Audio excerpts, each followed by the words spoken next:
Selamat pagi dan salam berjumpa kembali dalam Renungan Pagi Bersama di edisi Rabu 17 November 2021. Kita siapkan firman Tuhan Daniel 8 ayat 1 sampai 14. Mari kita berdoa.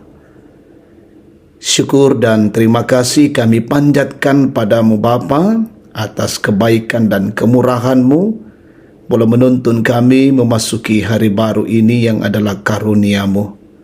Dan pagi ini kami menyiapkan hati kami untuk merenungkan firman-Mu. Kami mohon Roh Kudus memimpin hati kami, membuka pikiran-pikiran kami untuk dapat mengerti kehendak Allah dan dimampukan untuk melakukan kebenaran Allah di tengah-tengah hidup ini. Bapa, berfirmanlah, kami siap mendengarkan firman-Mu yang kudus. Ampuni dosa kami. Dalam nama Tuhan Yesus kami berdoa. Amin. Daniel pasal 8 ayat 1 sampai 14. Domba jantan dan kambing jantan. Pada tahun yang ketiga pemerintahan Raja Belsyazar, nampaklah kepadaku Daniel suatu penglihatan sesudah yang tampak kepadaku dahulu itu. Aku melihat dalam penglihatan itu, dan sementara aku melihat, aku berada di Puri Susan yang ada di wilayah Elam. Dan aku melihat dalam penglihatan itu bahwa aku sedang di tepi sungai Ulai. Aku mengangkat mukaku dan melihat, tampak seekor domba jantan berdiri di depan sungai itu. Tanduknya dua dan kedua tanduk itu tinggi, tetapi yang satu lebih tinggi dari yang lain, dan yang tinggi itu tumbuh terakhir.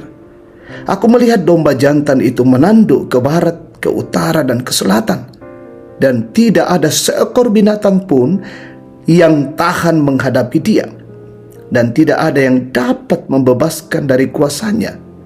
Ia berbuat sekehendak hatinya dan membesarkan diri. Tetapi sementara aku memperhatikannya, tampak seekor kambing jantan datang dari sebelah barat yang melintasi seluruh bumi tanpa menginjak tanah. Dan kambing jantan itu mempunyai satu tanduk yang aneh di antara kedua matanya. Ia datang pada domba jantan yang kedua tanduknya, dan yang kulihat berdiri di depan sungai itu, lalu menyerangnya dengan keganasan yang hebat. Aku melihatnya mendekati domba jantan itu yang menggeram, lalu di tanduknya domba jantan itu dipatahkannya kedua tanduknya, dan domba jantan itu tidak berdaya untuk tahan menghadapi dia. Dihempaskannya dia ke bumi, diinjak-injaknya, dan tidak ada yang melepaskan domba jantan itu dari kuasanya. Kambing jantan itu sangat membesarkan dirinya, tetapi ketika ia sampai pada puncak kuasanya, patahlah tanduk yang besar itu. Lalu pada tempatnya tumbuh 4 tanduk yang aneh, sejajar dengan keempat mata angin yang dari langit. Maka dari salah satu tanduk itu muncul suatu tanduk kecil yang menjadi sangat besar ke arah selatan, ke arah timur, dan ke arah tanah permai. Ia menjadi besar bahkan sampai kepada bala tentara langit, dan dari bala tentara itu, dari bintang-bintang, dijatuhkannya beberapa ke bumi dan diinjak-injaknya. Bahkan terhadap panglima bala tentara itu pun ia membesarkan dirinya, dan daripadanya diambilnya korban persembahan sehari-hari, dan tempatnya yang kudus dirobohkannya. Suatu kebaktian diadakannya secara fasik menggantikan korban sehari-hari. Kebenaran dihempaskannya ke bumi, dan apapun yang dibuatnya semuanya berhasil.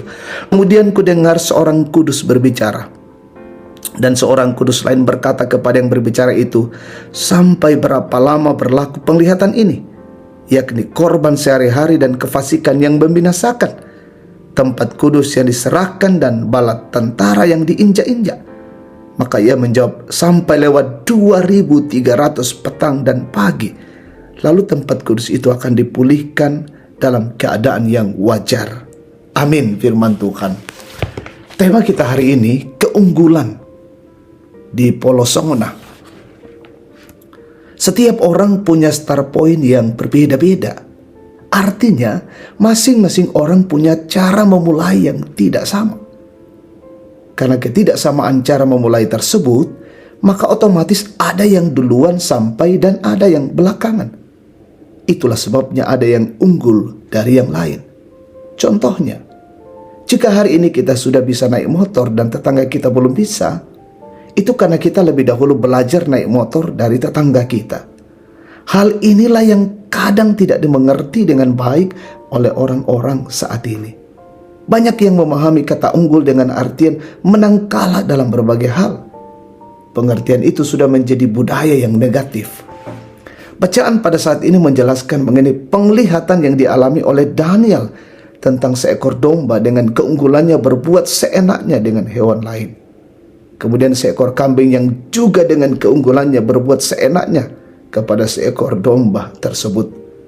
Spirit seperti inilah yang sudah kita pegang selama ini, menjadikan keunggulan kita sebagai senjata untuk menjatuhkan orang dan bahkan menghina orang lain. Padahal keunggulan itu bergantung pada seberapa cepat kita memulai start point kita.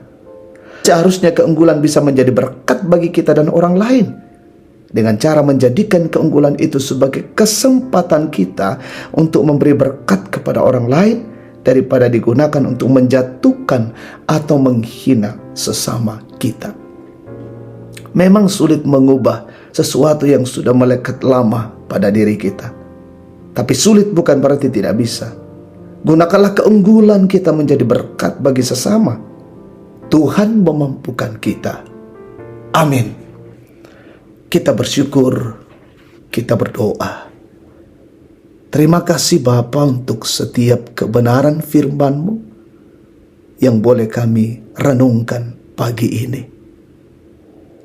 Kalimat demi kalimat firman-Mu memberikan keutuhan dan hikmat bagi kami, bahwa apa yang ada pada diri kami, potensi dan keunggulan, itu adalah karunia Tuhan, dan kami boleh pakai untuk menjadi berkat, menolong dan membantu sesama kami.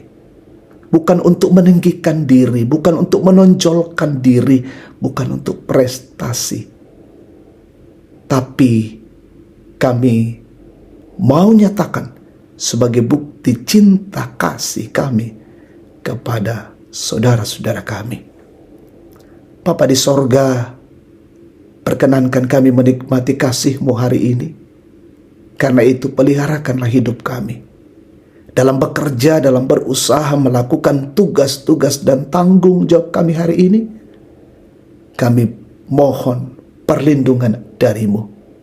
Berkati keluarga kami dan jemaat-Mu dimanapun berada. Dalam berkarya hari ini, yang mencari pekerjaan, yang sementara dalam pendidikan anak-anak kami. Berkati. Yang sakit Tuhan sembuhkan, yang berduka hiburkan, yang mengalami goncangan-goncangan hidup, perkara-perkara dan pergumulan, Tuhan teguhkan mereka. Menikmati hari tua, masa-masa tua orang tua kami, kiranya selalu diberkati oleh Tuhan. Saudara kami yang menikmati syukur ulang tahun hari ini, Tuhan sempurnakan syukur mereka, sukacita mereka, bahkan yang berhasil karena pendidikan, pekerjaan, usaha, sembuh dari sakit, juga Tuhan sempurnakan sukacita mereka. Kami mohon pimpinan-Mu buat pemerintah kami, tambahkan hikmat pemimpin kami di negeri ini, di daerah ini, sehingga mereka mampu untuk melaksanakan tanggung jawab dengan penuh kearifan, penuh kebenaran dan keadilan, dan bangsa ini diberkati oleh Tuhan. Tuntunlah hidup kami hari ini menjadi hidup memuliakan Allah. Ini syukur dan doa kami kepadamu, ampuni kami. Dalam nama Tuhan Yesus kami berdoa dan bersyukur. Amin. Demikian renungan bersama, Tuhan dimuliakan.